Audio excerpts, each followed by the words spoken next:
I bet you're warmer than we are here. Oh yeah, it's so here. I'll go show you. My apartment looks like a refugee camp because I just moved in and I haven't had the chance to. It's very nice here. Oh, that's lovely. Well, it's I not that know. nice here. So I chatted with you in season at the end of season 3 for Lost I, Girls, so it's been a little while. Things have yeah, it's been a changed while. for you. Yeah, I mean, a little bit. It's weird because it doesn't really feel like they have. Although I guess they have. I mean, even just when I think about having done 3 seasons of Lost Girl, it's like, wow, when did that happen? You know what I mean? It's I mean the fan reaction to the end of Lost Girl has been intense to say the least, I think. I know. I think they've really appreciated too that you've really been a big part of the last season. Yeah, it that honestly came as a bit of a surprise to me because I really was only in half of the fourth season, and I had talked to the writers going into the final 2 seasons or 1 season, whatever you want to call it, and they kind of asked me what I wanted for Tamsin, and we talked about that. But I mean, they never really said to me, "Oh, by the way, you're gonna, kind of be taking on not only your own role, but like in a way stepping into that space that Ksenia filled in terms of like Anna's buddy pal, and it went like right out of the gate. It was just like working every day uh, and all of that. But it was really nice because I felt like they gave me everything that I kind of said that I wanted, which I didn't think was possible because they were two sort of conflicting things, two different directions, and and I love that show. I love being there. Like it's like going to camp. So being there every day, when I wasn't there, I would find like excuses to like stop. I'd be like, oh, I just need to check my wardrobe. They'd be like, get out of here. You're not working today. Well, before we get to 50 Shades of Grey, I want to ask like at the end of Lost Girl, did you have any epiphanies at the end of the show that did you see her differently in the end?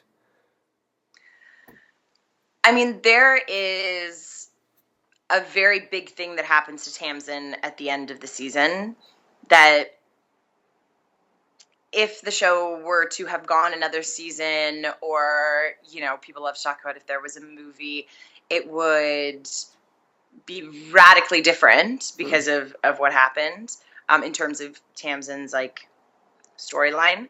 Um, I loved the way that it ended. I thought what they sort of left Tamsin off with was brilliant. And it wasn't that I saw her differently. It was just sort of that everything I had like kind of wanted for her because I inhabited her skin for 3 years, um, very much like came to fruition. Hmm. And I was deeply like satisfied with saying goodbye to her, Hmm. if that makes sense. That's cool. Well, so 50 Shades of Grey, I mean, first off, tell me a little bit about the jewelry because, you don't hear a lot of this kind of thing, but it's kind of a cool thing. It's so cool. So I had been a fan of Sue Henderson's jewelry for a long time before I was actually involved with being the face of it. It's just very much my style, sort Hmm. of classic and simplistic. Um, Sometimes with like a little bit of jazz, and I really appreciated that she makes really good quality things, but that could be from Tiffany's, but they're not nearly as expensive. And so it was very accessible to me, especially in my starving actor days, to go buy myself a pair of earrings or get my friend a gift or something like that. And it wasn't until I was actually at a show she was doing, and I was shopping at her show, and I guess my mom was with me, and it came up. I wasn't paying attention. I was like totally into the jewelry. And I guess it came up that I was an actress, but that was it. And then we left, and a bunch of people came over to her and were like, "Oh my gosh, is that Rachel Skarsten from Lost Girl?" It's like the best unplanned PR I could possibly have. So she contacted me and she was like, this happened, and I know you love my jewelry, and like, would you want to work with me and be the face of Suetables? So I was so thrilled. And because I'd also been wearing her jewelry in Lost Girl, and I'd gotten so many questions about, where did you get that elephant that I wear all of season 4?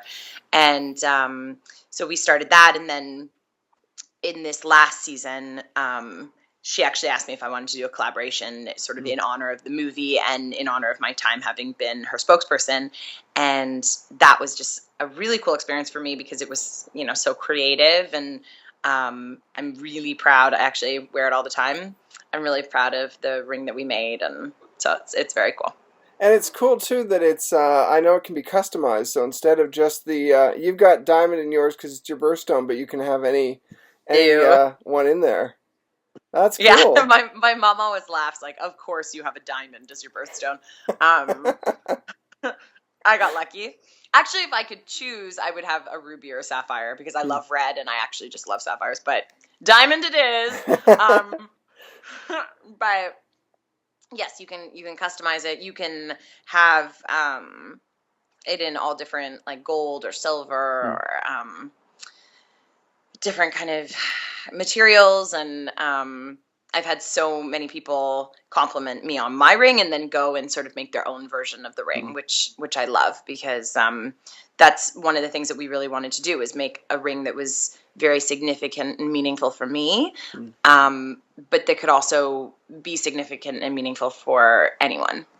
That's cool. And is there anything particular about the tree that I know there's obviously the Canadian connection with the maple leaf and everything, but is there more to it? Yeah. So for me, growing up, my mom's high school, she went to school in India, and their symbol was the tree of life. So that symbol of the tree of life I love, and I grew up with, and my mom loves, and then, of course, being Canadian and having the maple tree be so significant to our sort of cultural identity, and the maple leaf. And I also just love the symbol of trees and what they represent and what they do for us. And for me, I sort of felt like the tree, the roots at the bottom, which are, as you can see, like quite significant, that's my roots in Canada and my roots at home, which, because they're so strong and important to me, they enable me to sort of spread my branches all over the world. And, I don't actually get to spend as much time in Canada as I'd like, but that will always be home for me. So that was sort of the reasoning behind it. That's cool. Well, 50 Shades of Grey, I mean, congratulations on the role. I mean, that's a huge opportunity. Yeah, I think I still don't really, understand the magnitude of it. Although since I've gotten to LA and there's, posters shellacked over people's windows. They're just, shellacking them everywhere. It's, on cars. It's they have no bones about doing it. And it's sort of before I got the film, I've been very aware of this cultural phenomenon of 50 Shades of Grey, but I never really associate myself with it. And so even now, I'll see these posters and I'll be like, wow, yeah, 50 Shades, yeah. And then I'll be like, oh, I'm in that movie. I'm in that. It's just weird because even when we were filming it, it was shrouded in so much secrecy that it didn't even feel real. And when you're doing any film, you just get so involved in the process of it. You don't kind of think oh, this is a big thing. It's we don't go to Lost Girl and film on set thinking oh, well, when people watch this in Australia, you just do it, you just create and you love that moment and, you're inhabiting a character. And so one is never better than the other. Right. But definitely when they're released, some are received better than others. So Well, can you speak at all? I guess first of all, can you speak a little bit about the character? Because I know obviously some people are very familiar, but obviously there's going to be a lot of people going to this movie that have not read the book. Yes, I didn't read the book before I got the part. So I can imagine that there's lots of people. I'm always like that one. I mean, I've read the book, but I'm always like that person who's like, well, I'm not going to see the movie until I read the book. So like Lord of the Rings, I didn't see that movie for a really long time, and then I finally like just saw it and didn't read the book. But like 12 Years a Slave or like all of those, like I Right. always read the book first, which I think actually ruins the movie.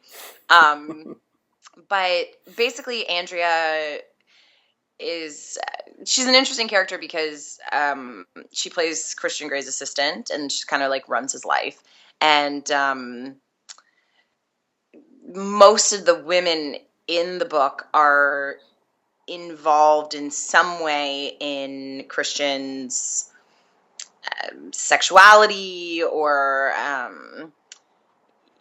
sort of intimately involved in his emotional well-being or things like that. And Andrea is sort of removed and above it. I think she's very like aware of, like she's kind of like Tamsin, like she knows what's up, and she's a very strong woman. And because she's fair, Christian's not attracted to her. So that's why because he only likes brunettes. So that's why he hires all blondes in his office, and they're all kind of like these Amazon blondes. I mean, literally got to work with like 20 gorgeous blonde girls. It was like a candy factory. And so it's an interesting role to play in such a salacious film to be, the opposite of that. I mean, she's basically completely unsexualized. She's wearing this very sterile gray suit, and so that was interesting. Like when I called my mom and I was like, "Hey, so I'm going to be in 50 Shades of Grey." She was like, "Are you having sex?" I was like, "No, I'm actually the only person in this film not having sex." So, yes. But that's kind of Andrea. And it's funny, when the trailer came out, a lot of people tweeted me and they were like, "Oh, that's a Tamsin walk." I was like, "Oh, I've lived in Tamsin for so long. I think now she's just like a part of me, for better or for worse. Sometimes worse." Have you heard any reactions yet about the film from people who have seen it? Well, they've actually kept it like really under wraps. They haven't showed critics. They're not having an official premiere. They're doing just a small thing on the Today Show. Right. So there's not a lot of reaction yet. No, I mean, I'm sure that there will be. It's impossible to do a film like this and A, please everybody, and B, not attract a whole lot of criticism. I mean, I just look at like the Twilight films and the fire that they came under.